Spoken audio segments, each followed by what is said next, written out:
Hola a todos, hoy vamos a trabajar específicamente con las gónadas, es decir, con ovarios y con testículos, y vamos a trabajar sobre las hormonas específicamente que libera el ovario, las hormonas que libera el testículo y cuáles son los efectos que podemos producir en nuestro organismo gracias a la acción de esas hormonas liberadas por las gónadas. Recordemos entonces que para poder llegar al ovario y al testículo, esas dos gónadas tienen acción por medio del control de la hipófisis. Y la hipófisis, recordemos que estaba en asociación y en plena comunicación con el hipotálamo, ¿sí? Entonces, si yo quiero liberar una hormona del ovario o una hormona del testículo, previamente el control tiene que salir del hipotálamo, y ya habíamos visto en este caso, marcado acá con naranja, el hipotálamo a través de un factor liberador o inhibidor de gonadotrofinas. Recuerden que las gonadotrofinas son la FSH y LH, o también llamadas folículo estimulante y luteinizante. Estas hormonas liberadas por el hipotálamo se iban a comunicar con la hipófisis anterior, ¿sí? Y lo que iba a hacer la hipófisis anterior era liberar esas gonadotrofinas, ¿sí? Tanto FSH como LH. ¿Y cuál iba a ser el órgano blanco de estas hormonas? El ovario y el testículo, ¿sí? Es decir, las gónadas. Por eso es que se llaman gonadotrofinas. Acá tenemos un esquema entonces de cómo para yo llegar a estas gónadas, tanto el ovario como el testículo, este hipotálamo entonces se comunicaba con la hipófisis y tanto yo liberara LH o FSH, esta LH y FSH podían llegar tanto al ovario y tanto al testículo. Pero recordemos que estas hormonas, es decir, no van a cumplir los mismos efectos o no van a poder cumplir los mismos efectos ni la LH ni la FSH en cada uno de esos órganos. ¿Por qué? Porque tenemos fisiologías diferentes y además las células embriogénicas, es decir, las células que producen esta posibilidad de poder fecundar y poder formar una nueva vida, son diferentes en el hombre y en la mujer. Por lo tanto, recordemos que esta hormona se la llama folículo estimulante y hace muy bien su nombre en relación a los efectos que va a tener aquí en la mujer, ¿sí? Recordemos de hipófisis anterior que es folículo estimulante, es decir, esta hormona, ¿qué función va a tener? Aquí en el ovario, además de estimular a los ovarios para que se liberen sus hormonas, también va a generar la formación o la estimulación en realidad de estos folículos que van a ser estas células posibles de posteriormente ser fecundadas por un espermatozoide, ¿sí? Entonces estos folículos, vamos a ver, estos van a ser estimulados por acción de FSH hasta que finalmente uno de esos folículos va a ser el que va a estar listo para ser fecundado una vez al mes. Y esa acción vamos a ver que la va a producir la LH en este fenómeno llamado de ovulación. Es decir, cuando ese folículo, yo he estimulado varios y alguno está listo, muy bien, cuando ese folículo está listo, en el momento de su caída, o también llamado ovulación, ese efecto va a ser generado por la LH. Ahora bien, en el caso del testículo, los varones no tienen folículos para estimular ni tampoco ovulan como en el caso de las mujeres. Entonces, en el hombre, los efectos de la folículo estimulante van a ser diferentes a la LH. Fíjense que acá la folículo estimulante tenía la función, en el caso de la mujer, de estimular estas células foliculares para que finalmente se forme esta célula germinal posible de ser fecundada, ¿sí? Bueno, entonces en el caso del varón, este FSH justamente, ¿qué va a hacer? Va a estimular la espermatogénesis, es decir, la formación de espermatozoides. Entonces, así como el FSH en la mujer estimula estas células femeninas para poder ser fecundadas, en el caso del varón, la FSH va a estimular a estas celulitas que van a ser las que van a permitir la fecundación, ¿sí? Es decir, los espermatozoides. Entonces, ¿qué favorece el FSH en el varón? El proceso de formación de estos espermatozoides. ¿Y qué pasa cuando la LH es la que va a estimular al testículo? Muy bien, aquí en este caso, obviamente como no hay ovulación, ¿qué es lo que está generando la LH en el varón? La producción de testosterona, ¿sí? Muy bien, en el caso de los varones, de esta testosterona segregada por el testículo, ¿cuáles serían los efectos que va a tener esa testosterona? Bueno, por un lado, va a tener que ver con el desarrollo del aparato reproductor masculino, ¿sí? Recordemos que obviamente antes de que nosotros tengamos el desarrollo puberal, es decir, antes de que tengamos este pico de crecimiento en altura, donde ya damos origen a la pubertad, tanto en el varón como en la mujer, y ahí tenemos estas diferencias hormonales de estrógenos y progesterona en la mujer y testosterona en el varón, el el crecimiento de estos órganos sexuales, en el caso del varón, lo va a generar la testosterona. O sea, todo lo que sea desarrollo del aparato reproductor masculino me lo va a permitir esta hormona. Por otro lado, la testosterona tiene un efecto de favorecer la distribución androide de la grasa, ¿sí? La androide de los lípidos. Entonces, en el caso de los varones, esta distribución androide tiene que ver con la acumulación de grasa aquí en la zona del tórax y el abdomen. En cambio, vamos a ver que los estrógenos en la mujer tienen esta distribución ginecoide o empera, es decir, la acumulación de grasa en la zona de los muslos y las caderas. En el caso de la testosterona, esta hormona favorece la distribución y es la típica distribución de los hombres cuando vemos que se les acumula grasa en la panza y en el tórax, ¿sí? Esto es por acción de la testosterona. Esto es importante tenerlo en cuenta. ¿Por qué? Porque cuando una mujer, por ejemplo, entra en la menopausia, donde ya no tiene hormonas femeninas, ¿sí? Ya no tiene los estrógenos que vamos a ver que hacen esta distribución de grasa, la mujer empieza a tener una distribución androide de la grasa. Fíjense que es lo que típicamente, y les va a pasar cuando sean profes y trabajan en los gimnasios, que las mujeres ya de mayor edad les empiezan a decir, ahora tengo una panza que antes no tenía, o antes tenía más grasa en las piernas y ahora la tengo en los miembros superiores, ¿sí? En la zona media y en los miembros superiores. Y esto tiene que ver con la acción de la distribución androide de esa grasa. Entonces, normalmente con la acción de hormonas masculinas tenemos esta distribución de grasa y con la acción de hormonas femeninas tenemos otra distribución de grasa.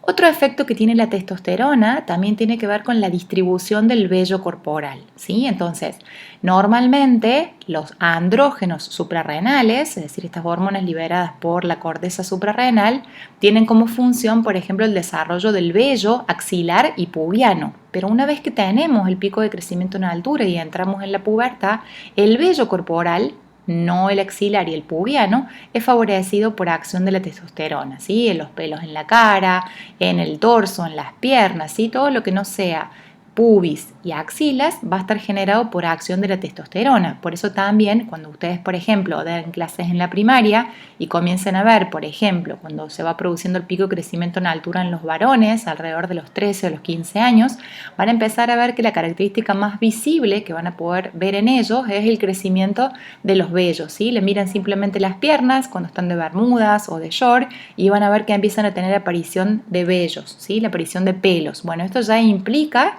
que hay un desarrollo gonadal, un desarrollo sexual y ya tenemos implicancia de vello corporal generado por acción de la testosterona.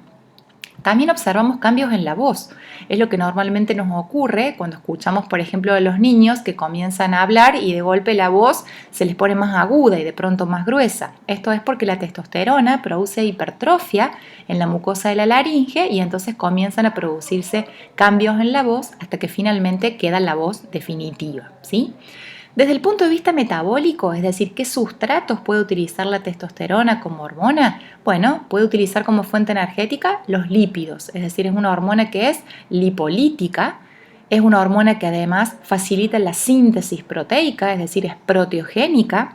También es una hormona que genera un aumento del metabolismo basal. Recuerden que el metabolismo basal era la cantidad de energía que una persona gastaba en reposo. Entonces, por eso normalmente los varones, comparativamente con las mujeres, tienen un gasto energético más elevado en el estado de reposo comparativamente con las mujeres y mayor movilización de lípidos. Eso también hace que además, como la testosterona facilita un aumento en la síntesis de proteínas, pues los varones tengan más masa muscular y esa masa muscular también genera mayor gasto energético de reposo, ¿sí? Además movilizan mayor cantidad de lípidos, cosa que las mujeres no hacemos comparativamente con los varones, ¿sí? Es decir, nuestros estrógenos no facilitan este efecto tan marcado de la síntesis de proteínas musculares, entonces no tenemos ese efecto beneficioso. A la testosterona también se le ha asociado con los aumentos en la ganancia de fuerza, de hecho se la suele llamar como hormona de la fuerza. ¿Y por qué tiene este efecto? ¿O por qué se la menciona como hormona de la fuerza? Hablamos de fuerza como la posibilidad de poder generar aplicación justamente de fuerza con cargas elevadas, ¿sí? Es lo que normalmente se suele llamar como fuerza máxima, es decir, la posibilidad de poder movilizar la mayor cantidad de peso posible en una máxima repetición o RM, ¿sí? De esa manera medimos la fuerza absoluta, la cantidad de kilos movilizados en una sola repetición y en un ejercicio. ¿Por qué se la asocia como hormona de la fuerza? Porque justamente la testosterona tiene un efecto sobre el sistema nervioso, aumentando la liberación de los neurotransmisores. Recuerden de Funda 1 que para que yo pueda activar a estas fibras musculares, las fibras musculares necesitan ser activadas o reclutadas por acción de una neurona motora, ¿sí? Por una acción de una motoneurona. Entonces, ¿qué ocurre? Cuando esas motoneuronas liberan o descargan neurotransmisores, ¿sí? Cada fibra muscular, es decir, en realidad cada nervio y todas las fibras musculares que ese nervio inerve es lo que se llamaban unidades motoras, ¿sí? Entonces, ¿qué ocurre con el efecto de la testosterona? La testosterona aumenta la liberación de neurotransmisores, es decir, que ¿qué va a empezar a ocurrir? Va a aumentar la descarga de estos neurotransmisores para que se activen o recluten mayor cantidad de fibras musculares, y si yo activo mayor cantidad de fibras musculares, ¿qué es lo que va a producirse? Un aumento en la producción de fuerza. Por eso se la asocia como hormona de la fuerza. Cosa que no pasa, por ejemplo, con la hormona del crecimiento, ¿sí? La STH es una hormona que también estimula la síntesis de proteínas, pero no tiene este efecto sobre la liberación de neurotransmisores. Entonces, cuando uno, por ejemplo, va al gimnasio y quiere mejorar su fuerza máxima, ¿sí? Generalmente utiliza cargas altas, pocas repeticiones, tiene una gran liberación de testosterona. Mientras si, por ejemplo, quiere aumentar la masa muscular, se van a reducir el número de repeticiones, va a ser una intensidad más moderada, son las típicas repeticiones en el gimnasio de 6, 8, 10 o 12 repeticiones. Eso va a generar una gran secreción de hormona del crecimiento, de STH, y va a generar una gran síntesis proteica, ¿sí? Entonces tenemos respuestas hormonales diferentes al ejercicio. Otro efecto muy importante de la testosterona tiene que ver con el cierre de las epífisis con las diáfisis. Recuerden que las epífisis o extremos de los huesos se asocian con el cuerpo del hueso o diáfisis a través de ¿qué? Del cartílago de crecimiento que hay en esa zona de la metáfisis, ¿sí? Entonces, mientras nosotros tengamos cartílago de crecimiento, como pasaba por ejemplo con la hormona del crecimiento, la hormona del crecimiento puede inducir el crecimiento en longitud del hueso. ¿Por qué? Porque mientras haya cartílago puedo estimular el crecimiento en largo, el crecimiento en longitud. Una vez que nosotros tenemos el desarrollo sexual, el desarrollo genital o gonadal, es decir, cuando ya entramos en la pubertad y tenemos nuestras hormonas, testosterona y estrógenos en el caso de la mujer, estas hormonas comienzan a generar un retardo ya en la ganancia en la cantidad de centímetros por año. ¿Por qué? Porque empiezan a cerrar esta epífisis con diáfisis, es decir, este cartílago empieza a desaparecer en esa zona de la metáfisis y se comienza a transformar en hueso. Entonces, cuando yo ya no tengo cartílago entre la epífisis y la diáfisis, no puedo seguir estimulando el crecimiento en longitud. Eso va a hacer entonces que una vez que tengamos nuestro pico de crecimiento en altura, ahora la cantidad de ganancia en centímetros por año se va a ir haciendo cada vez más pequeña porque vamos a ir perdiendo cartílago porque vamos a ir acercándonos ya a nuestra longitud final, ¿sí? A lo que tenemos determinado genéticamente. Otro efecto importante de la hormona testosterona tiene que ver con la actividad de la PFK. Recordemos cuando vimos en sistemas energéticos que los niños, ¿sí? Es decir, hablamos de prepúberes antes de la pubertad, los niños tenían dificultad para poder trabajar con el segundo sistema o sistema glucolítico o sistema anaeróbico láctico, justamente por la baja actividad que tenía la fosfofructoquinasa, que era la enzima determinante de la velocidad de la glucólisis. Entonces, en este caso, una vez que se genera la pubertad o se produce la pubertad, comienza a aumentar la actividad de la PFK y ahora se puede realizar una mayor cantidad de estímulos lácticos, ¿sí? Simplemente porque aumenta la actividad enzimática. Y finalmente, otro de los efectos que podemos mencionar tiene que ver con el aumento de la densidad mineral de los huesos, ¿sí? Es lo que se conoce como densidad mineral ósea. La densidad, ¿qué es? Es la cantidad de masa, en este caso masa mineral, en la unidad de volumen, ¿sí? Es decir, en el hueso. Entonces, la testosterona, como tiene efectos también sobre la retención de calcio, sobre la estimulación de las células formadoras de hueso, ¿sí? Sobre los osteoblastos, permite aumentar la densidad mineral del hueso. Es decir, que tenga un hueso más resistente, más tolerable para poderle aplicar cargas y que ese hueso se haga más resistente, ¿sí? Entonces, mientras mayor densidad mineral ósea haya, ese hueso es más resistente para tolerar cargas y para tolerar impactos. Esto vamos a ver que también lo termina generando los estrógenos en el caso de la mujer. Entonces, mientras tengamos estrógenos, nuestros huesos de alguna manera también están protegidos por este aumento en la actividad de las células osteoblásticas, es decir, de los osteoblastos. Ahora ingresando ya en las gónadas femeninas, es decir, en los ovarios, ¿qué es lo que ocurre? Normalmente antes de la pubertad, las mujeres no tenemos un ciclo sexual femenino, es decir, no tenemos una variación rítmica de estrógenos y progesterona a lo largo de nuestro mes. ¿Cuándo va a comenzar a ocurrir eso? Eso va a comenzar a ocurrir luego de que entramos en la pubertad. O sea, cuando ya entramos en la pubertad y nuestros ovarios ya pueden comenzar a liberar estrógenos y progesterona, pues nosotros vamos a dar origen todos los meses a un ciclo que se va a llamar ciclo sexual femenino, o también se suele llamar como ciclo ovárico mensual. Es decir, una vez que entramos en la pubertad, nuestro cuerpo femenino ya está listo para poder ser fértil, para poder fecundar un espermatozoide, o sea, un óvulo y un espermatozoide, para poder generar descendencia. Eso no va a pasar antes de que tengamos esta estimulación de las gónadas, ¿sí? Entonces, más o menos a partir de los 9 o los 10 años, ¿qué es lo que empieza a ocurrir?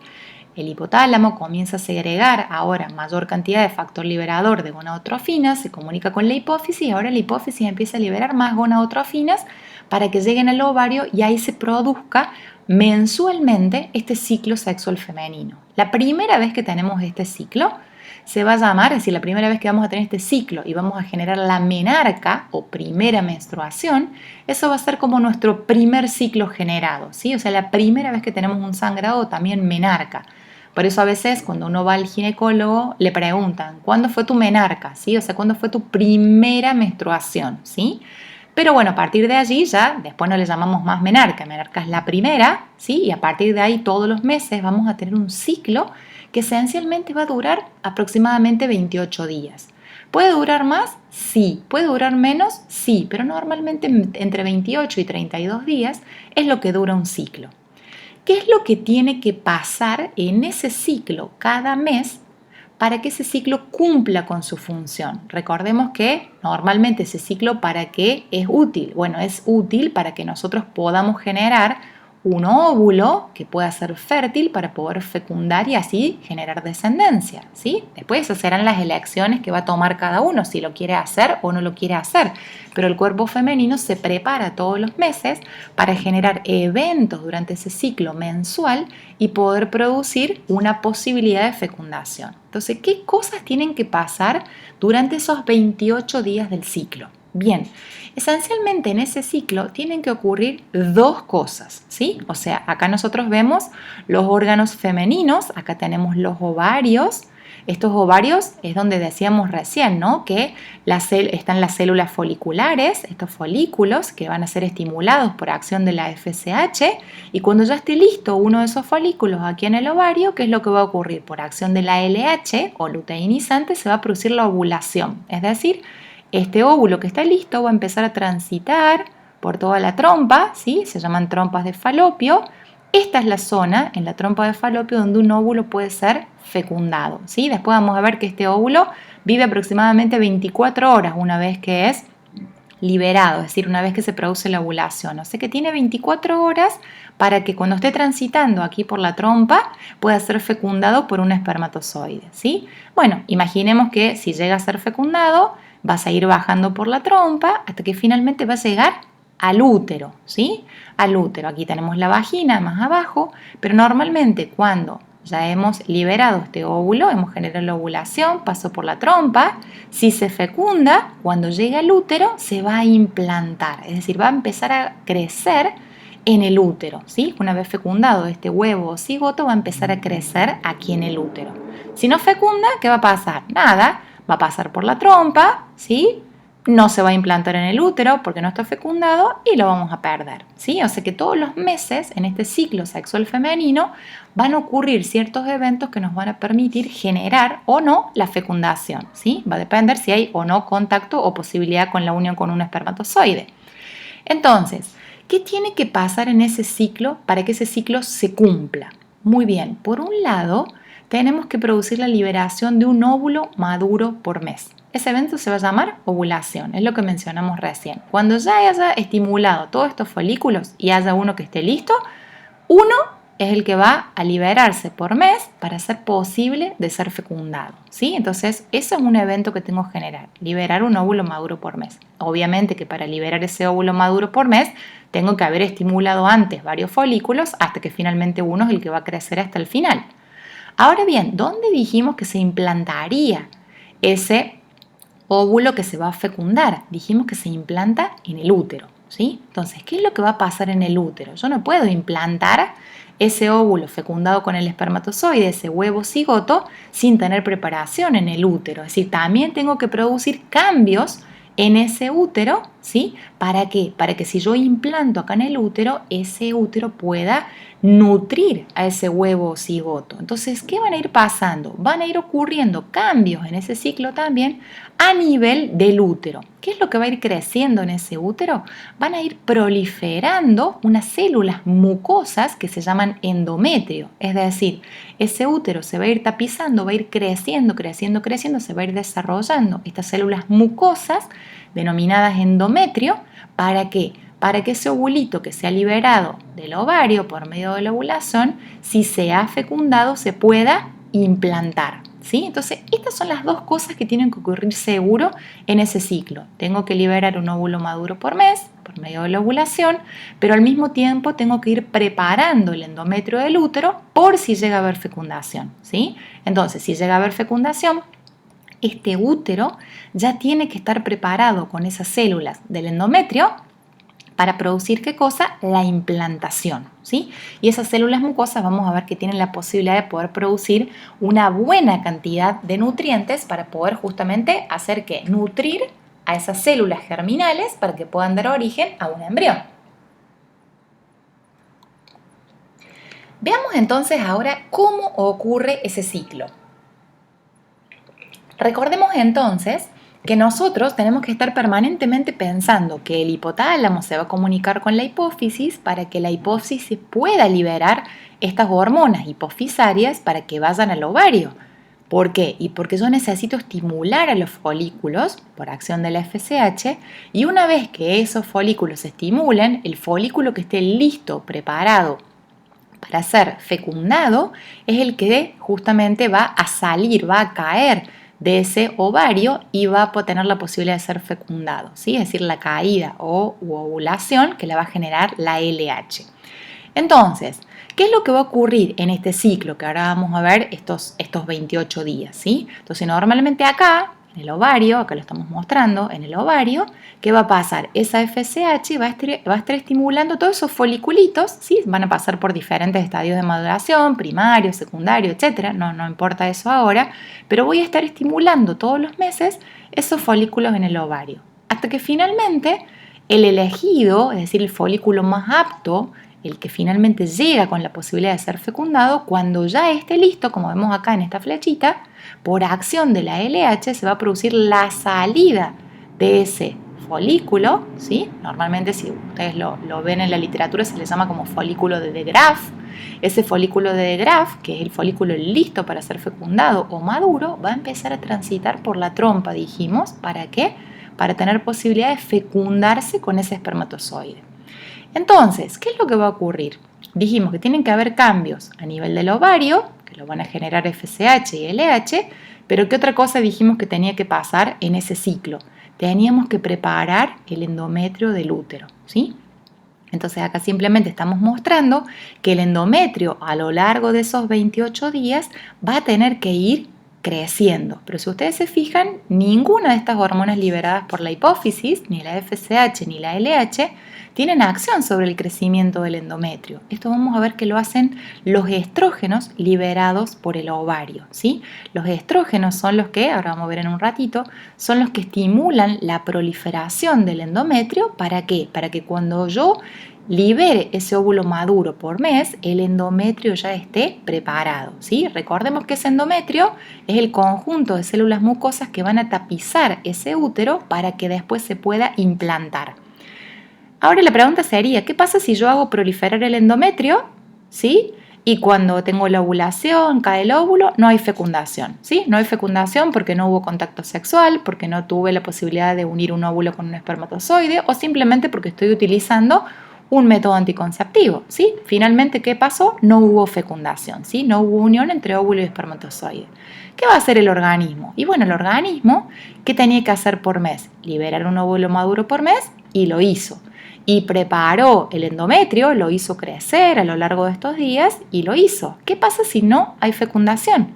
Pues ese endometrio se va a perder, ¿sí? Cuando ya no hay fecundación en este ciclo, que ahora vamos a ver en qué momento se va a producir, o la posibilidad de producirse, bueno, cuando no hay fecundación, ese endometrio que preparó el organismo se va a desechar. ¿Y ese endometrio simplemente qué es? Es la menstruación que tenemos todos los meses. O sea, mi cuerpo todos los meses hace proliferar el endometrio y si no hay fecundación, ¿qué pasa? Al final del ciclo, cuando terminan los 28 días, el organismo que va a hacer se va a deshacer de ese endometrio que había generado. ¿Por qué? Porque no hubo fecundación y tampoco hubo implantación. Por lo tanto, vamos a perder ese endometrio en la menstruación. Eso es la menstruación, la pérdida del endometrio por falta de fecundación. ¿Y qué va a pasar en el ciclo siguiente? Vamos a otra vez, por eso se llama ciclo, a volver a generar un endometrio nuevo y si no fecundamos lo vamos a perder. Y otra vez generar un endometrio y si no fecundamos lo vamos a perder. O sea que todos los meses nuestro cuerpo nos está preparando para posibilidad de ser fecundado ese óvulo, ¿sí? Entonces todo el tiempo está preparando el útero y está preparando el ovario. El ovario es esencialmente activado por acción de la FSH y la LH y el útero por acción, ahora vamos a ver en un ratito, por acción de los estrógenos. Entonces vamos a ubicar todos estos eventos en esos 28 días, ¿sí? Vamos a imaginarnos que es la primera vez que tenemos un ciclo, ¿sí? O sea, por ahora, normalmente cuando tenemos la menstruación, no importa si es la primera, la segunda, la quinta, la onceava, normalmente cuando nos llega la primera vez, ¿sí? O el primer día de sangrado, ponemos aquí menstruación, o sea, al día 1 o al día 0 le vamos a decir el día que comienza la menstruación, ¿sí? Por ahora nos vamos a olvidar un ratito de esta menstruación para poder explicar qué pasa cuando no hubo fecundación, ¿sí? Entonces vamos a mirar acá estos días. ¿Qué es lo que ocurre? Nosotros dijimos que el ciclo, o en el ciclo, se tenían que producir dos eventos. Por un lado, se tenía que producir la liberación de un óvulo maduro por mes. Muy bien. Entonces, ¿quién induce la estimulación de los folículos? La FSH. ¿Y quién hace caer el folículo? Es decir, la ovulación, la LH. Entonces, miren lo que ocurre acá. En este ciclo de aproximadamente 28 días, alrededor del día 14, se produce la ovulación, ¿sí? Es decir, alrededor del día 14 nosotros estamos haciendo caer ese folículo. ¿Qué quiere decir esto? Que del día 1 al día 14 yo tengo que haber estado estimulando los folículos, obviamente, para que el día 14 caiga el que está maduro. ¿Y qué más tengo que haber estado haciendo? Estimulando el crecimiento o haciendo proliferar este endometrio, ¿sí? Que obviamente esto solo lo hacen los estrógenos. Ahora lo vamos a ver en una gráfica. Entonces, si yo grafico la concentración de estas hormonas en esos 28 días, yo sé que en el día 14 tengo que generar la ovulación. Entonces, ¿cómo va a estar la LH a medida que pasa este ciclo? ¿Y la LH qué función tiene? La ovulación. Entonces, pregunto, ¿al día 3, 4, 5 tengo el folículo listo? No, no lo tengo listo. Entonces, ¿cómo van a estar las concentraciones de LH? Bajas. La FSH va a estar más alta, por eso a veces esta fase también se suele llamar como fase folicular, ¿sí? ¿Por qué? Porque ¿qué estoy haciendo acá en esta primera fase? Estimulando los folículos. Entonces la concentración de FSH es más alta, ¿sí? ¿Qué está haciendo la FSH acá? Estimulando, preparando los folículos. ¿Y la LH? Nada. ¿Por qué? Porque todavía no puede producir la caída del folículo. Ahora bien, alrededor de 2 días antes o 2 días después de este día 14, en un ciclo de 28 días, ¿qué es lo que ocurre? Ya prácticamente el folículo va a estar listo, ¿sí? Entonces la FSH ya es como que me deja ese folículo listo, preparado, seleccionado. ¿Para qué? Para que la LH, cercano al día 14, no es justo el día 14, puede ser 14 más menos 2 días, es decir, podemos generar esta ovulación el día 12 o al día 16, ¿sí? 12, 14 o 16. Es un periodo aproximado de ovulación, ¿sí? Entonces, ¿qué ocurre? Cuando yo ya tengo el folículo listo, que me lo estimuló la FSH, ¿qué va a hacer la LH? Va a generar un pico. ¿Por qué el pico alrededor del día 14? Porque eso me va a facilitar la caída de ese folículo listo para ser fecundado, ¿sí? La ovulación. Pero esto es si yo miro los niveles de FSH y LH, ¿sí? Es lo que está pasando a nivel del ovario, pero dijimos que ¿qué otra cosa estaba pasando a nivel del útero? Se estaba preparando el endometrio, pero eso no lo hace ni la LH ni la FSH.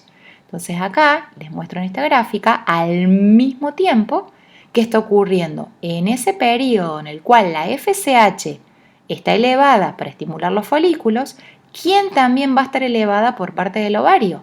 El estrógeno. Entonces, ¿qué va a ocurrir? Va a haber una gran cantidad de estrógeno que va a estar generando o aumentando la proliferación de esas células en el endometrio. Por eso vemos que del día 1 al día 14, el día 14 el endometrio ya tiene que estar listo, ¿sí? Entonces, ¿qué está pasando acá del día 1 al día 14? Los estrógenos están estimulando muchos endometrios, el crecimiento del endometrio lo están haciendo proliferar a ese endometrio. ¿Para qué? Para que al día 14 ya esté listo por si llega a haber fecundación acá en la trompa para que se pueda implantar, ¿sí? Esas son las cosas que dijimos que tenían que ocurrir. Entonces, acá una cosa importante, cuando el estrógeno sube mucho, la subida elevada de estrógeno es lo que finalmente me termina ayudando a que la LH haga ese pico, ¿sí? O sea, la LH está plana, está baja en la primera mitad del ciclo.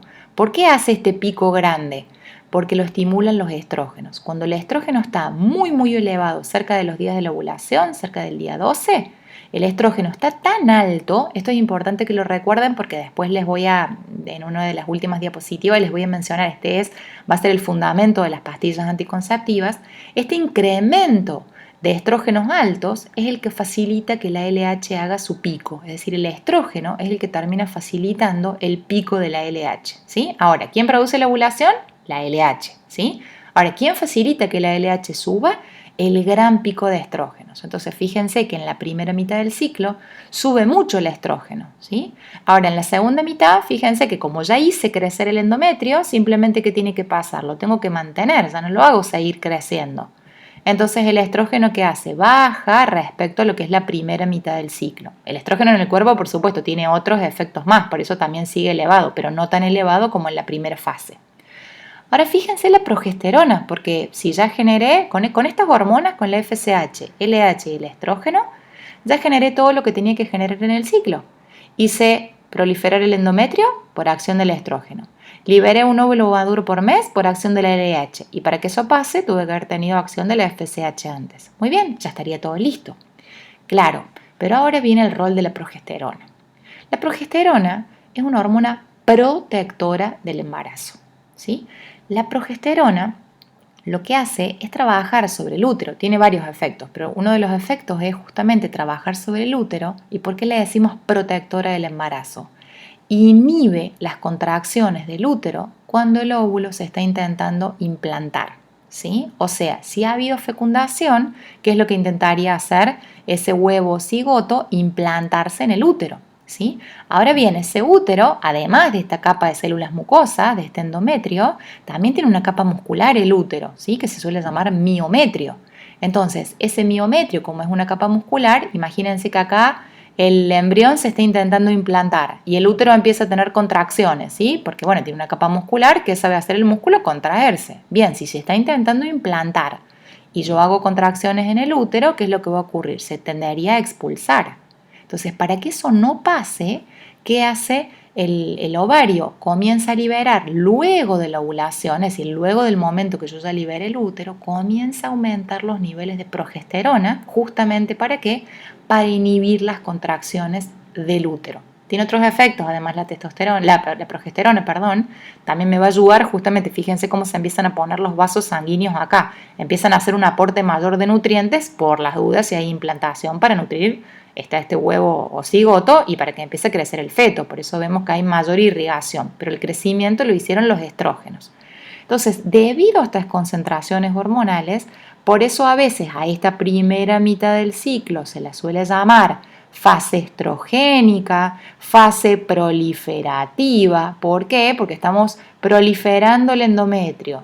Estrogénica porque hay mucha concentración de estrógeno. Fase folicular también se la suele llamar. ¿Por qué? Porque estamos estimulando los folículos en el ovario. En cambio, esta segunda fase ¿sí? Donde ya cae la LH y FSH, ya no me interesa que estén altas la LH y FSH en la segunda mitad. ¿Por qué? Porque ya liberé el óvulo maduro por mes. Entonces, en esta fase, ¿cuál es la hormona más elevada? La progesterona. Por eso también se suele llamar como fase progestacional, ¿sí? Progestacional por la gran concentración de progesterona. También se la suele llamar fase secretora. ¿Por qué? Porque la progesterona, acá ya en el endometrio que formaron los estrógenos, lo que hace es aumentar la secreción de ese endometrio para que justamente se libere más nutriente por las dudas y llega a implantarse esas células embrionarias, ¿sí? Para dar origen al feto y poder nutrirlo con el paso del tiempo. Ahora, si nosotros vamos pasando, ya pasamos la ovulación, van pasando los días y no hay fecundación, el ciclo está por terminar. ¿Por qué por terminar? Porque justamente al no haber fecundación, ¿qué es lo que ocurre? Este endometrio que yo ya había formado ya no me sirve. Entonces, ¿qué empieza a ocurrir? Como ya no hay fecundación y no hay implantación, ¿qué empieza a hacer el organismo? Lo que empieza a hacer el organismo es comenzar a reducir la liberación de estrógenos y progesterona. Empieza a haber en el útero vasoconstricción, ¿sí? Es decir, se empiezan a contraer los vasos y si yo contraigo los vasos que irrigan al útero, ¿qué les empiezo a disminuir? Les empiezo a disminuir el aporte de hormonas, les empiezo a disminuir el aporte de oxígeno, ¿sí? Y si yo no le doy oxígeno a una célula, ¿qué le pasa? Muere. Y eso es lo que va a pasar con el endometrio.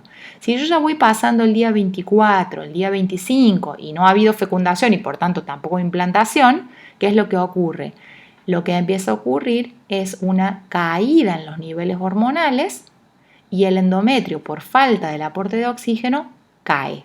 ¿Y eso qué es? Cuando cae el endometrio, aquí damos origen a un nuevo ciclo. Por eso entramos en la fase de menstruación. Entonces, los primeros días del ciclo, cuando tenemos este sangrado, ¿qué es lo que está pasando? Estoy perdiendo el endometrio del ciclo anterior, ¿sí? O sea, cuando yo le pongo el día 1 sangrado o el día de la menstruación, eso quiere decir que es el día 1 de mi ciclo nuevo. ¿Pero qué estoy perdiendo? Estoy perdiendo el endometrio del ciclo anterior. ¿Por qué? Porque no hubo fecundación, ¿sí? Y al no haber fecundación, ese endometrio lo tengo que perder, ¿sí? Muy bien. Efectos generales de estas hormonas de los ovarios, ¿sí? Ojo, hay que diferenciar bien. Una cosa es una hormona ovárica, otra cosa es una hormona hipofisaria. Las hormonas ováricas, ¿quiénes son? Estrógenos y progesterona. Las hormonas hipofisarias, ¿quiénes son? FSH y LH, ¿sí? Ojo con eso. Estas son las de el ovario. Efectos que tiene el estrógeno sobre los ovarios. Bueno, uno ya lo vimos que tenía que ver con la proliferación del endometrio, es decir, el endometrio que tenía que crecer todos los meses para una posible implantación, ¿sí? Por otro lado, el estrógeno, como sube mucho, mucho cerca del día de la ovulación, me favorece el pico de la LH, es decir, favorece que yo tenga esa gran subida de LH para poder producir la ovulación. Los estrógenos, como les dije, también tienen otros efectos, por eso no es que caen totalmente en la segunda mitad del ciclo. Todo lo que tenga que ver con las características sexuales femeninas secundarias, la forma de la mujer, el desarrollo mamario, etc., todo eso también lo hacen los estrógenos, así como la testosterona lo hace en el varón, los estrógenos lo hacen en la mujer.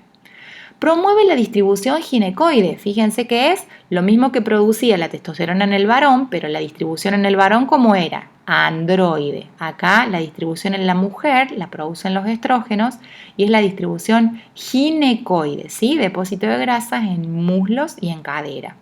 Fíjense que el estrógeno también produce el cierre de epífisis con diáfisis, lo mismo que la testosterona. Entonces, una vez que llegamos a la pubertad, comienza a reducirse la cantidad de cartílago en el hueso y esto va reduciendo cada vez más la velocidad del crecimiento, ¿sí? Por lo tanto, vamos limitando la cantidad de centímetros ganados anualmente.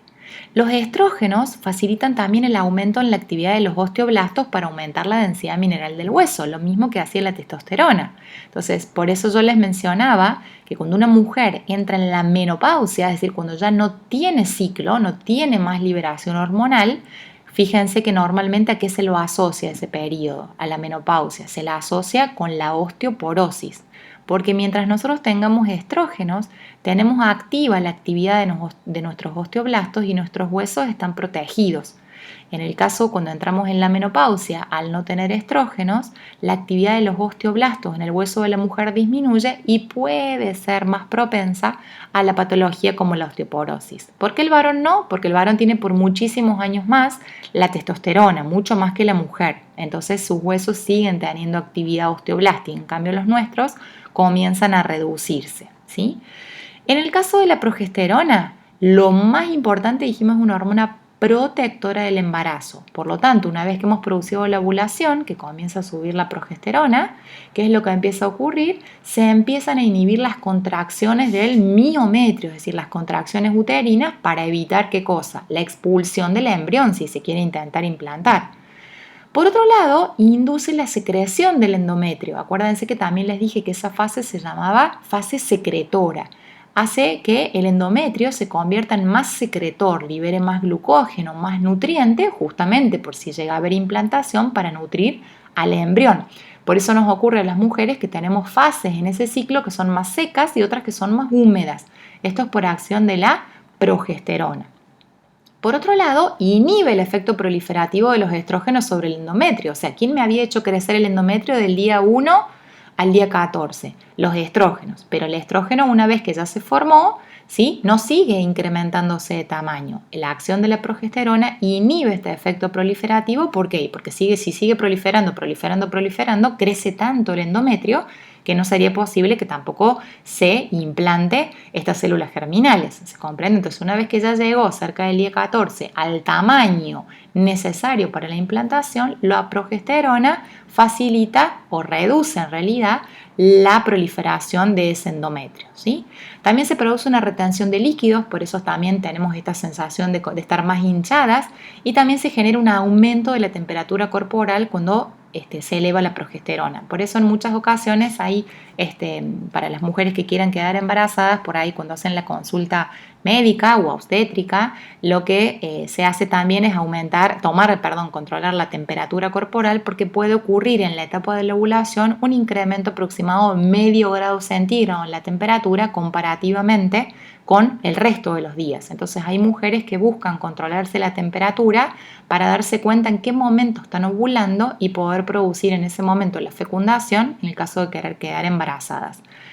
No es un buen método desde mi punto de vista en este sentido, es decir, la temperatura corporal ya sabemos que puede variar en más o menos 0,5 grados centígrados, ¿sí? Entonces, tomar este método como un método anticonceptivo es un poco riesgoso porque la temperatura en el cuerpo puede cambiar si voy y hago actividad física, si hace mucho calor, entonces no es un método ideal o adecuado para justamente el control de la natalidad, si eso es lo que estoy buscando, ¿sí? Muy bien, y ahora lo que les voy a mostrar son simplemente algunos datitos más para que tengan en cuenta qué ocurre cuando nosotros hablamos de en este ciclo. Dijimos que en este ciclo de 28 días, simplemente estos son datos anecdóticos para que tengan en cuenta qué pasa si yo tomo una pastilla anticonceptiva, ¿sí? Recuerden que las pastillas anticonceptivas van a tener el efecto que les voy a mencionar ahora, pero no constituyen un método de barrera, ¿sí? Es decir, tampoco van a constituir un método de que me vas a prevenir una enfermedad de transmisión sexual, porque no hay justamente bloqueo entre los órganos sexuales, me refiero, ¿sí? Entonces voy a generar el efecto que les voy a mencionar acá, pero no me voy a proteger contra la posibilidad de alguna enfermedad sexual. Simplemente lo que voy a hacer es evitar la fecundación, ¿sí? Entonces simplemente acá les quiero mostrar para que tengan en cuenta. ¿Qué sabemos nosotros? Que en ese ciclo de 28 días, aproximadamente al día 14, ¿sí?, 2 días más, 2 días menos, se produce la ovulación, ¿sí? Acá está el pico de LH, y para que el pico de LH se produzca, ¿quiénes tenían que estar altos? Los estrógenos. O sea, si los estrógenos no están altos, el pico de LH no se produce, ¿sí? Y aquí cae el ovulito con posibilidad de ser fecundado. ¿Qué pasa cuando yo tomo una pastilla anticonceptiva? ¿Sí? Cuando yo tomo una pastilla anticonceptiva, el ciclo no existe, ¿sí? No hay más ciclo. ¿Por qué? Porque ya varias veces les he dicho, también en las clases de consulta, que cuando uno utiliza algo de afuera, el organismo deja de generar lo propio, ¿sí? Entonces, si yo me tomo un antiinflamatorio, ¿qué hace mi organismo? Deja de liberar cortisol. El cortisol es antiinflamatorio. Muy bien, si yo me tomo un antiinflamatorio de afuera, ¿qué hace el organismo? Deja de liberar cortisol. Si yo me tomo un anticonceptivo de afuera, ¿qué hace el organismo? Deja de liberar sus hormonas porque yo le estoy dando algo de afuera. Entonces, normalmente el ciclo no ocurre. Ahora, ¿cómo nos protege la pastilla frente a este efecto? Muy bien, la pastilla tiene un efecto anovulatorio. ¿Qué quiere decir esto? La pastilla inhibe la ovulación. Eso es lo que hace la pastilla anticonceptiva. ¿Y por qué inhibe la ovulación? ¿Qué dijimos que necesitamos para que haya ovulación? Que suba el LH. Y para que suba el LH, ¿quién tenía que estar alto? El estrógeno. Entonces, la formulación de las pastillas anticonceptivas tienen una bajita concentración de estrógenos, ¿sí? A lo largo de esos 21 días que yo voy tomando la pastilla. Entonces, yo las tomo por 21 días, vamos a hacer de cuenta que 21 días está acá, yo las tomo por 21 días y ¿qué voy a tener en sangre yo? ¿Alto los estrógenos? No, siempre voy a tener una concentración estable de estrógenos durante esos 21 días. ¿Que quién me la va a dar esa concentración? La pastilla, porque ya dijimos que tengo lo que tomo de afuera. Muy bien. Entonces, como siempre tengo una concentración estable de estrógenos, ¿qué va a implicar eso? Nunca voy a tener un pico de estrógenos. Y como nunca tengo un pico de estrógenos, tampoco tengo un pico de LH y tampoco ovulo. Por eso el efecto de las pastillas es anovulatorio, es decir, inhiben la ovulación. Ahora, yo la voy a tomar por 21 días. ¿Y qué es lo que ocurre? En el ciclo normal, ¿qué pasaba? Si no había fecundación, ¿qué es lo que ocurría? ¿Qué hacía el organismo? Reducía el flujo sanguíneo al útero, se producía vasoconstricción y yo perdía el endometrio. ¿Sí? ¿Por qué? Porque no hay hormonas. Muy bien, ¿qué pasa en el día 21 cuando yo termino la pastilla? Algunas vienen solo con 21 días y otras tienen 28. ¿Qué sigo tomando en esos 28 días? Nada, son pastillas placebo, no tienen ninguna concentración hormonal, ¿sí? Bueno, hay algunas que vienen con concentración hormonal, pero normalmente estas de 21 días, en los 7 días no tomo nada. Entonces, ¿por qué? Es decir, la pastilla que hizo durante esa concentración de estrógeno baja me evitó que yo ovule, pero por otro lado, ¿quién eran las hormonas que estimulaban el endometrio? Los estrógenos. Entonces, la bajita concentración de estrógenos que tiene la pastilla durante esos 21 días que yo la tomo, ¿qué están haciendo en el útero de la mujer? Están generando la proliferación del endometrio. O sea que yo estoy generando endometrio, ¿sí? La pastilla me facilita la formación del endometrio. Lo que no me facilita es subir estos estrógenos para que yo tenga la ovulación. Por lo tanto, el endometrio que yo tengo va a seguir ahí en mi útero hasta que yo siga tomando la pastilla. Cuando el día 21 se me acabó la pastilla, ¿qué va a pasar? O tomo estas placebos estos 7 días, pero no tienen hormonas. Entonces, ¿qué va a ocurrir? Ya no hay nadie que siga estimulando el endometrio. Como ya no hay nadie que siga estimulando el endometrio, pasó el día 24, 25, 26, 27, 28 y aproximadamente cuando yo termino ese blister de pastillas, en ese periodo, ¿qué es lo que va a ocurrir? Tengo el sangrado. ¿Por qué tengo el sangrado? ¿Por qué tengo el sangrado si no tenía estrógenos? Claro, no tenía estrógenos propios, pero esos que consumí en la pastilla me hicieron crecer el endometrio. O sea, ustedes están generando esa caída de endometrio porque suprimieron la pastilla. Como ya no están incorporando la pastilla, ya nadie les controla el endometrio. Sacan la pastilla, pierden el endometrio y vuelven otra vez a empezar el día 1, pastilla 1, pastilla 2, pastilla 3 y así sucesivamente. ¿Sí? Entonces, el fundamento de la pastilla anticonceptiva, que no me protege contra enfermedades de transmisión sexual, como ocurre con el preservativo, ¿sí? Me va a generar un efecto de inhibición de la ovulación. También se habla en este ciclo, la gente que por ahí decide, obviamente estos son todos algunos datos más que les estoy mencionando, no es que se los voy a evaluar en esto, simplemente es información general para que tengan en cuenta cómo funciona el ciclo, si yo tomo o no tomo pastillas. Si yo tomo pastillas, no tengo ciclo, estoy todo el tiempo con la misma concentración hormonal que me la da la pastilla. Ahora, si yo no tomo pastillas anticonceptivas, ¿sí? Por ejemplo, me cuido con un método de barrera como el preservativo, ¿sí? Que esto sí me va a bloquear, por ejemplo, las enfermedades de transmisión sexual, tanto para el varón como para la mujer, ¿sí? Entonces, ¿qué es lo que va a ocurrir? Hay periodos en ese ciclo que son de menor fertilidad y otros periodos que son de mucha fertilidad. Obviamente ahora ya entendemos y comprendemos por qué el periodo cerca de la ovulación es un periodo fértil. Lo entendemos, ¿por qué? Porque en ese momento vamos a producir la ovulación, ¿sí? En ese momento donde más LH tenemos, más estrógeno tenemos, o sea que para la mujer que quiera quedar embarazada, ese periodo o controlar el ciclo va a ser fundamental porque va a saber en qué momento ovula, ¿sí? Así bien, para la que no quiera quedar embarazada, tiene que saber que este periodo cerca de la ovulación es el periodo más fértil, ¿sí? Entonces, vamos a pensarlo desde este punto de vista. ¿Por qué a este periodo le llamamos de baja fertilidad? Porque bueno, ¿qué es lo que teníamos que generar nosotros en ese ciclo? Dijimos hacer crecer el endometrio del útero y por otro lado, ¿qué dijimos? Estimular la liberación de un óvulo maduro por mes. Entonces fíjense que en los primeros días, cuando acá en el día 1 tenemos la menstruación, esos días, 1, 2, 3, 4, 5, 6, 7, ¿sí? Más o menos del día 1 al día 7, son periodos donde las concentraciones hormonales, tanto de estrógeno, bueno, la LH siempre está baja acá, pero las concentraciones de estrógeno están bajas, o sea, prácticamente no vamos a tener un pico de hormona estrogénica, ¿sí? Por lo tanto, no vamos a producir una ovulación. Y además, en estos primeros días que estamos generando la pérdida del endometrio anterior, entonces acá todavía están creciendo los folículos, ¿sí? Entonces, en esta etapa, más o menos hasta el día 7, ¿sí? ¿Qué empieza a pasar? Bueno, acá no hay tanta posibilidad de unión entre óvulo y el espermatozoide. Ahora, ¿qué empieza a ocurrir entre el día 8, 9, 10? Esto no es matemático, ¿sí? Entonces simplemente se los comento porque algunas personas se cuidan con los días. Esto no es un método muy efectivo porque el ciclo es sensible a las emociones, ¿sí? Cuando yo estoy con mucho estrés o con mucha euforia, el ciclo se puede modificar y yo pienso que ovulé el día 14 y ovulé el día 12, ¿sí? O pienso que ovulé el día 14 y ovulé el día 16 o el día 18, ¿sí? O sea, esto no es matemático. ¿Estamos? Entonces, si todo funcionara perfecto, si todo funcionara bien y fuéramos robotitos, así funcionaría, ¿sí? Por eso hay gente que se cuida con los días y queda embarazada igual, ¿estamos?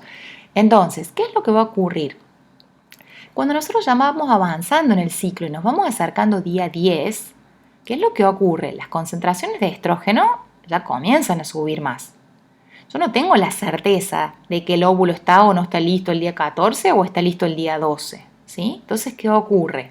Bueno, ocurre que acá tengo la posibilidad de poder generar ovulación, lo mismo que en esta zona. Por eso estas flechitas acá yo las veo como demasiado tiradas cerca de la ovulación. Este es el periodo fértil, pero acá yo no me iría más que el día 8 o el día 9, ¿sí? Día 7, día 8 sería como lo más acertado porque las concentraciones hormonales están más bajas, pero como les dije recién, todo puede fallar. Entonces, ¿qué ocurre?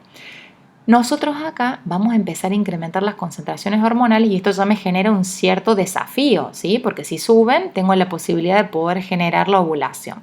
Entonces, normalmente, si nosotros estamos cerca de la ovulación, ¿qué es lo que va a ocurrir? Vamos a liberar ese óvulo y si hemos tenido relaciones, ¿sí? Sin posibilidad de, por ejemplo, solamente cuidarme con los días y no con un preservativo, ¿qué va a ocurrir? Estos espermatozoides, ¿qué van a intentar hacer? Van a intentar fecundar al óvulo, ¿sí? Ahora bien, ¿esto es fijo el día 14? No, este ovulito puede ocurrir que yo ovule antes, el día 12, o puede ocurrir que ovule el día 16, normalmente, ¿sí? Ahora, si encima tengo estrés o alguna cuestión emocional, puede ser que esto se modifique aún más. Entonces uno dice, bueno, ¿qué problema habría? Día 14, 2 días antes 12, 2 días después 16, ya está, cumplo esos días y listo. No, no es tan simple, no es tan matemático. ¿Por qué? Porque acá el problema no lo tenemos con el óvulo. El óvulo tiene una vida media de 24 horas. O sea que si yo ovulo el 12, el óvulo vive hasta el día 13. ¿Sí? Si yo ovulo el día 14, el óvulo vive hasta el día 15. Si yo ovulo el día 16, el óvulo vive hasta el día 17. O sea, el óvulo es una vida media cortita. Pero ¿cuál es el tema? El espermatozoide. El espermatozoide tiene una vida media más larga, ¿sí? O sea, partamos de que el espermatozoide, una vez que asciende, ¿sí? Va a ascender hasta más o menos, va a tener vida hasta más o menos las 48 o las 72 horas posterior a una relación. Y va a ir en búsqueda de qué? Va a ir a la trompa para ir a buscar el óvulo, ¿sí? El óvulo que está cayendo. Entonces vamos a hacer de cuenta que hubo una relación el día 10, ¿sí? Entonces ustedes dicen 10, 11, 12, 13, 14, ustedes dicen, no, me falta mucho todavía para el 14. Primero que ustedes están pensando que ovulan el día 14, capaz que ovulan el día 12. Entonces, si ustedes tuvieron una relación el día 10 y llegan a ovular el día 12, el espermatozoide dura 48, 72 horas. Entonces, ¿qué ocurre? Esos espermatozoides tuvieron la relación el día 10, Viven el día 11, viven el día 12, capaz que viven el día 13 también y ustedes ovularon el 12. Como el espermatozoide puede vivir más días, se puede generar unión entre el óvulo y el espermatozoide acá. ¿Sí? Lo mismo acá, pasó el día 14, yo pienso que ovulé y digo, bueno, el día 16 tengo relaciones. ¿Sí? Muy bien, ¿qué es lo que va a empezar a pasar acá? Si yo tuve relaciones el día 16, ¿sí? Y yo ovulé el día 16, nuevamente puedo generar unión entre esos espermatozoides y el óvulo. ¿Sí? Entonces, por eso les digo, esto no es matemático. Ahora, si ya pasó el día 18, 19, ¿sí? Bueno, se supone que si todo funciona bien, ya no va a haber habido fecundación, ¿sí? Es decir, ya voy a haber tenido la liberación del óvulo y por eso se habla de un periodo de baja fertilidad acá. ¿Por qué? Porque ya no tengo la posibilidad de poder fecundar. ¿Por qué? Porque ya debo haber tenido la ovulación el día 14 o el día 15 o el día 16 y si la tuve el día 16, el óvulo el día 17 murió, ¿sí? Porque no hubo fecundación. Entonces por eso se habla de un periodo de más baja fertilidad acá, ¿sí? ¿Qué es lo que ocurre si ha habido fecundación? ¿Sí? ¿Qué va a pasar? El día 28, si ha habido fecundación, no voy a perder el endometrio. ¿Por qué no lo voy a perder? Y porque dijimos que el objetivo en el ciclo, ¿cuál era? El objetivo era implantar, o sea, liberar un óvulo maduro, hacer crecer el endometrio por si llega a haber fecundación para que implante. Entonces, si hubo fecundación acá, ¿qué va haciendo la progesterona? Hace secretar el endometrio para que tenga más nutrientes. Ese endometrio justamente se vuelve más mucoso, más secretor, protege las contracciones del útero, pero obviamente acá ya no voy a perder el endometrio porque si no perdería el embarazo, ¿sí? Entonces, ¿qué ocurre aquí? Si yo ese día 28 o el día 1 del ciclo a mí me tendría que venir y no me viene y yo decido hacerme un test, ¿qué es lo que mide ese test? Bueno, lo que mide ese test, ¿sí? Es lo siguiente. Nosotros normalmente, ¿qué hacemos? En esta tirita reactiva ponemos unas gotitas de orina. ¿Qué ha pasado acá? ¿Cuál es el fundamento fisiológico de esto? ¿Sí? Por eso mencionaba, son algunos datos más para que ustedes conozcan. Si cerca del día 14 ocurrió la ovulación y hubo fecundación, ¿qué va a pasar? Va a bajar el embrión, se va a implantar en el útero. Cuando el embrión se implanta en el útero empieza a segregar una hormona que se llama GTH coriónica, o sea, gonadotrofina coriónica, ¿sí? GTH-C. Es una hormona liberada por el útero. ¿Cuándo se libera gonadotrofina coriónica? Cuando hay implantación. Entonces, ¿qué tienen estas tiritas reactivas? ¿Sí? No importa la marca que sea, el principio es el mismo. Esa gonadotrofina coriónica, el producto de degradación, yo lo pierdo por la orina. Por eso, si yo a la mañana me levanto temprano con orina concentrada y estoy embarazada, ¿qué es lo que va a ocurrir? Esa orina va a empezar a difundir por esta varillita, ¿sí? Y entonces, ¿qué va a ocurrir? ¿Qué hay en esa varilla? Hay unos anticuerpos, es decir, moléculas receptoras ¿de quién? De esta gonadotrofina coriónica. Si hay gonadotrofina coriónica en la orina, es decir, ha habido implantación, ¿qué va a ocurrir acá? Va a aparecer, bueno, en este caso no es el método con las rayitas, entonces va a aparecer otra rayita más, una rayita de referencia y la rayita que me va a confirmar que sí, en esa zona hubo unión de esas gonadotrofina coriónica con los anticuerpos y sale una rayita de color, es una reacción de color. Otra me saldrá una carita, otra me saldrá una más de positivo, es simplemente cómo estén orientados los anticuerpos. De esa manera voy a tener el resultado del test como positivo y negativo. Ahora bien, si yo pongo la orina, ¿sí? Y no estoy embarazada, no tengo gonadotrofina coriónica en la orina. Por lo tanto, cuando vaya pasando con la varillita, la orina va a pasar, como no tiene anticuerpo, no se une con nadie y no veo ninguna reacción. Ahora, ojo cuando me hago el test. No puedo decir, bueno, creo que a lo mejor, no sé, estoy embarazada y me lo hago el día 16. Si ustedes se lo hacen el día 16, les va a dar negativo, aunque haya habido fecundación. ¿Por qué? Porque ¿qué hormona capta el test? La gonadotrofina coriónica. ¿Y cuándo se produce? Cuando hay implantación. Entonces, desde el día 14 hasta que llega el embrión, se implanta, más o menos van a pasar unos 7 o 10 días. Por lo tanto, recién a partir del día 21 en adelante, ustedes tienen chance de poder medir con el test para ver si hay o no fecundación. Bueno, esto siempre lo suelo mencionar en las clases presenciales, hablamos de otras cosas más obviamente, pero ahora por una cuestión de tiempo es solamente una cuestión informativa, esto que estamos poniendo acá para que ustedes se den cuenta de cómo ocurre el método de anticonceptivos orales, ¿sí? ¿Qué pasa con ese ciclo? ¿Cómo se bloquea? ¿Cuál es el efecto de esa pastilla? Para que tengan en cuenta esto de guiarse por esto de los días, tiene sus pros y sus contras, ¿sí? Es decir, hay periodos que somos más fértiles que otros, lo más importante es identificar esto, pero tengan en cuenta que la vida media del óvulo y el espermatozoide es diferente, y también darles a consideración de que estos métodos de detección a través de justamente un test me van a medir la gonadotrofina coriónica, que solamente es liberada por la mujer en el momento del embarazo. Finalmente, obviamente, cada uno es libre para poder seleccionar qué método anticonceptivo le es mejor, le es más afín para su cuerpo, pero tengan en cuenta que ya sea que use este tipo de método con los días o que use una pastilla anticonceptiva, por más que sea no ovulatoria, esto no me está limitando o bloqueando de enfermedades de transmisión sexual, porque no hay protección de los órganos sexuales en el caso del varón o la mujer. Sí, por supuesto, vienen preservativos que son femeninos, eso cumpliría el mismo efecto de barrera como puede ocurrir con el preservativo masculino, y eso sí me estaría de alguna manera protegiendo también como método anticonceptivo de enfermedades de transmisión sexual. Bueno, espero que les haya resultado útil la clase y que les haya resultado de alguna manera enriquecedora, más allá de los efectos de las hormonas y este ciclo, ¿sí? Bien clarito tienen que tener el efecto de FSH, de LH, de estrógeno y progesterona en ese ciclo, pero además también considerar estas últimas cuestiones que les mencioné porque les van a ser útiles también para su vida diaria. Muchas gracias y hasta la próxima.